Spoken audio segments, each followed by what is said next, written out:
తమిళనాడు శాసనసభలో అటవీ శాఖ మంత్రి అయిన ఆర్వి రంజిత్ కుమార్ మాట్లాడుతూ మాజీ సీఎం కరుణానిధిని కలయింగర్ అని సంబోధించకుండా నేరుగా మాట్లాడినందుకు సభలోని ప్రతిపక్ష నాయకులందరూ తీవ్రంగా దీని మీద ఆగ్రహం వ్యక్తం చేశారు. సీఎం విజయ్ వెంటనే ఇందులో కలగజేసుకుని అలా మాట్లాడినందుకు సభా మర్యాద పాటించినందుకు బహిరంగంగా ప్రతిపక్ష నాయకులందరికీ క్షమాపణ చెప్పాడు.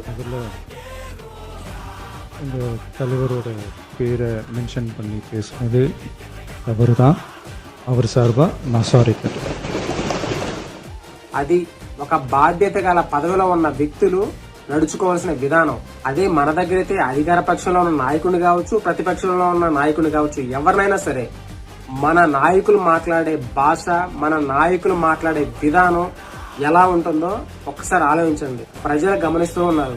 ఇప్పటికైనా చట్ట సభల్లో గాని, బహిరంగ సమావేశాల్లో గాని సభ్యత సంస్కారంతో ఒక ఉన్నతమైన నడవడికతో మాట్లాడే విధానాల్లో మార్పు రావాలని మనస్ఫూర్తిగా కోరుకుంటున్నాను. నేనైతే మీరేమంటారో దీని మీద మీ అభిప్రాయాన్ని ఖచ్చితంగా కామెంట్ రూపంలో తెలియజేయండి.